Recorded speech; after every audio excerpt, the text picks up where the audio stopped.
ఓం శ్రీ గణేశాయ నమః. ఓం శ్రీ గురుభ్యో నమః. ఓం శ్రీ మహాగాయత్రీ మాత్రే నమః. శ్రీ మహాగాయత్రీ మాత యూట్యూబ్ ఛానల్కు శ్రోతలందరికీ సాదర స్వాగతం. ఆహ్వానించువారు కాశీవజ్ర సుబ్రహ్మణ్య శర్మ, నిడదవోలు. తరిగొండ వెంగమాంబ అంతిమ భాగము. తుంబురు కోనలో వెంకమ్మ కఠోరమైన సాధన చేస్తూ తిరిగి సమయంలో చెంచునాటకం, యక్షగానం రచించింది.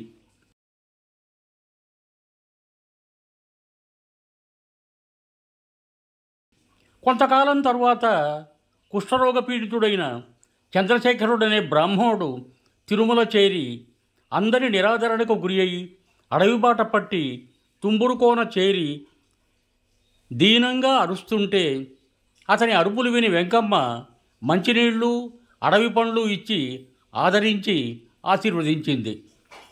తనను అక్కడికి చూచినట్లు ఎవరికీ చెప్పవద్దని, చెప్పితే ప్రమాదం జరుగుతుందని హెచ్చరించి కళ్ళు మూసుకోమన్నది. అతడు అట్లే చేసి స్వస్థుడై స్వామి పుష్కరిణిలో తిరుమలలో తేలాడు. కొన్నాళ్లకు బ్రాహ్మణుడు వెంకమ్మ వార్త రహస్యంగానే ఉంచాడు.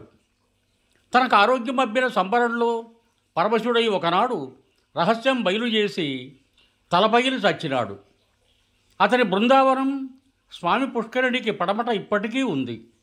ఈ వార్త తెలిసి మహంతు మొదలైన వారు మంగళవాద్య పురస్సరంగా తుంబురుకోనకు పోయి వెంకమ్మను బతిమలాడి తిరిగి తిరుమలకు తీసుకువచ్చారు. వెంకమ్మ తాళ్లపాక వారిచ్చిన ఇంట్లో మరలా ఉంటూ వెంకటరమణుని అర్చింపసాగింది. క్రమంగా వెంకమ్మ తన ఇంటికి ఉత్తరాన కొంత స్థలం సేకరించి పూల మొక్కలతో కూడిన తులసీ బృందావనం పెంచింది. ఆ చెట్లకు నీళ్ల కోసం బావి త్రవ్వించింది. ఎంత లోతు తవ్వినా నీళ్లు పడకపోతే స్వయంగా బావిలోనికి దిగి గంగాభవానిని ఉద్దేశించి ఒక కీర్తన పాడింది. తత్ఫలితంగా జలపడి పుష్కలంగా నీరు లభించింది. వెంకమ్మ చెల్లెలి కూతురు మంగమ్మ వచ్చి పెద్ద తల్లిగారి సేవలో నిలిచిపోయింది. వెంకమ్మ కొన్నాళ్లకు మంగమ్మను గరిడిమిట్ట చీనేపల్లి వారింటికిచ్చి పెళ్లి చేసింది. అపర వయస్సులో ఆ వంశంలోని నరసప్పను దత్తు తెచ్చుకున్నది. వెంకటేశ్వర స్వామి సాయం కైంకర్యాలు ముగిసిన తర్వాత ఏకాంత సేవ జరిగేటప్పుడు వెంకమ్మ కర్పూర హారతి ఇచ్చేది. పూర్వాచార పరాయణులైన కొందరు అర్చక స్వాములు ఈసడించుకునేవారు. ఒకనాడు ఆమెకు వినపడేటట్టు చూలనాడితే ఆమె గుడిలో హారతి మాని తన ఇంట్లో హారతిచ్చి సంతృప్తి పడింది. మర్నాడు రథోత్సవం. తిరువీధులు ఊరేగి వస్తున్న స్వామివారి రథం వెంకమ్మ ఇంటి ముందు వచ్చి నిలిచిపోయింది. ఎంత లాగినా కదల్లేదు. అంతు మొదలు కొందరు ప్రధానార్చకులు వచ్చి ప్రయత్నించి విఫలురైనారు. అప్పుడు అర్చక స్వాముల కళ్ళు తెరుచుకున్నాయి. వాళ్ళు తమ భుజాలు తడుముకొని వెంకమ్మ గారిని అపరాధ క్షమాభిక్ష వేడి శ్రీవారి రథం సాగిపోవటానికి హారతివ్వలసిందిగా బతిమాలారు. శ్రీవారి రథం సాగిపోవటానికి హారతివ్వవలసిందిగా బతిమిలాడినారు. మహంతు మాట మన్నించి వెంకమ్మ వచ్చి రథారూఢులై ఉన్న శ్రీ భూసహిత వెంకటేశ్వర స్వామికి కర్పూర హారతి ఇచ్చింది. స్వామి రథం కదిలింది. వెంకమ్మ గారి మహత్యానికి తిరుమల వాసులందరూ జేజేలు పలికారు. ఆనాటి నుండి వెంకమ్మ హారతి ఆలయాధికారులచే నిత్యహారతిగా ఆమోదింపబడింది. ఈనాటికి తరిగొండవారి హారతి, ముత్యాల హారతి పేర్లతో వెంకమ్మ గారి హారతి అవిచ్ఛిన్నంగా కొనసాగుతూనే ఉంది. వెంకమ్మ తిరుమల చేరినప్పటి నుండి వెంకటేశ్వర స్వామిని తమ ఇలవేల్పు తరిగొండ లక్ష్మీనరసింహస్వామితో అభేదంగా కొలిచేది. ఏటేటా లక్ష్మీనరసింహస్వామి జయంత్యుత్సవాలు జరిపేది. తరిగొండలో తన తండ్రి గారి ఇంటిలో ఉండిన దేవతార్చన సంపుటి ఆమె మఠానికి చేరింది.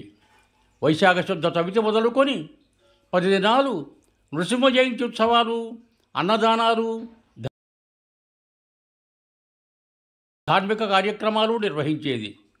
10వ నాడు వెంకటేశ్వర స్వామి ఉత్సవమూర్తి వెంకమ్మ ఇంటికి వచ్చి నైవేద్యాది కైంకర్యాలు అందుకోవటంతో ఉత్సవాలు ముగిసేవి. తిరుమలకు వచ్చే ధార్మికులు, మహాత్ములు, సాహిత్యప్రియులు ఆమెను దర్శించిపోయేవారు. క్రమంగా సంపన్నులు, జమీందారులు, పాలెగారులు వచ్చి వెంకమ్మ జరిపే ఉత్సవాలకు అయాచితంగా భూరి విరాళాలు, భూములు దానం చేసేవారు. ద్విపద భాగవతం రచించే నాటికి ఆమె మఠంలో అష్టఘంటములనే పేరుతో 8 మంది వ్రాయసకాండ్రు ఉండేవారు. వారు ఆమె కృతులకు ప్రతులు రాసేవారు. తిరుమలకు వచ్చే పండితులు, కవులు ఆమెను దర్శించి ఆమె కృతులకు ప్రతులు రాయించుకొని పోయేవారు. ఆమె రచించిన నృసింహ విలాసం, విష్ణుపారిజాతం, గోపీనాటకం వంటి యక్షగాన ప్రతులు ప్రదర్శకుల కోసం ఎక్కువగా వ్రాయవలసి వచ్చేది. ద్విపద భాగవతం తర్వాత ఆమె వెంకటాచల మహత్యం చంపూగా రచించింది. ఇంకా జలక్రీడా విలాసం, ముక్తికాంతా విలాసం యక్షగానాలు, వాసిష్ఠ రామాయణం ద్విపద కావ్యం, తరిగొండ శేషధరాధ్యక్షుడి సంబోధిస్తూ అనేక కీర్తనలు, పద్యాలు, పాటలు, సంవాదాలు, తత్వాలు రచించింది. కోరి వచ్చిన జిజ్ఞాసులకు తత్వోపదేశాలు చేసింది. ఈ విధంగా 18వ శతాబ్దం ఉత్తర భాగం, 19వ శతాబ్దం ప్రథమ పాదంలో కొంతకాలం ఒక దివ్య సారస్వతమూర్తిగా, ఆధ్యాత్మిక తేజోరాశిగా వెలిగిన తరిగొండ వెంకమ్మ తాళ్లపాక అన్నమయ్య వలె, హతీరాం బాబా వలె ఈశ్వరనామ సంవత్సరం శ్రావణ బహుళ షష్ఠి ఆదివారం 3/8/1817 నాడు వెంకటేశ్వర స్వామి వారి పాదాల్లో కలిసిపోయింది. ఆమె పెంచిన పూల తోటలో, ఆమె నిత్యం ధ్యాన సమాధిలో కూర్చుండే చోట ఆమెను మహాసమాధి చేసినారు.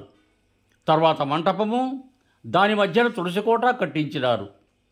సమాధికెదురుగా నేరేడు చెట్టు కింద గూటిలో ఆంజనేయ విగ్రహం నిలిపారు. ఆ ప్రదేశాన్ని తరిగొండ వెంకమ్మ బృందావనం అంటారు.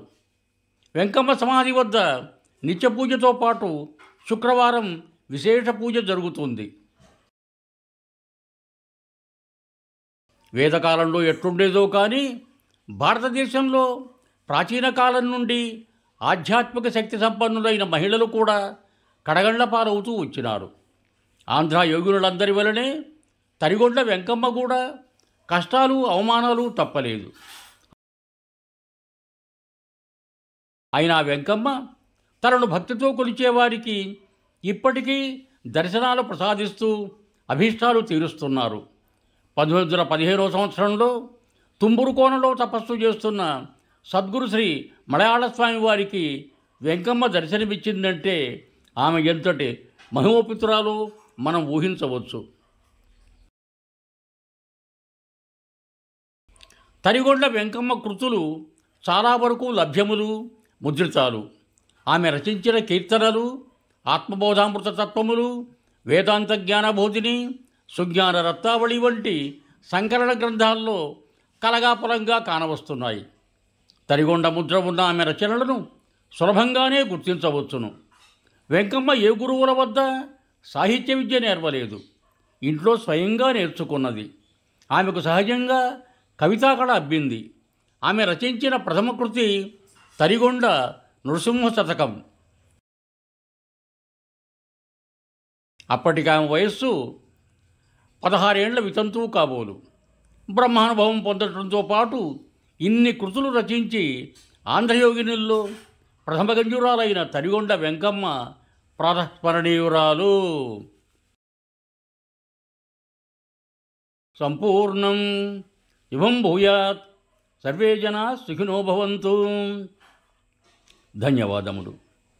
మీకు నా ఈ వీడియో నచ్చినట్లయితే దయచేసి ఒక లైక్ కొట్టి మీ బంధుమిత్రులకు కూడా నా ఈ వీడియోను షేర్ చేయగలరు. అదేవిధంగా నా ఛానల్ను కూడా సబ్స్క్రైబ్ చేయ ప్రార్థన. మరొక్క మారు ధన్యవాదములతో భవదీయుడు కాశీవజ్ర సుబ్రహ్మణ్య శర్మ, నిడదవోలు, తూర్పుగోదావరి జిల్లా.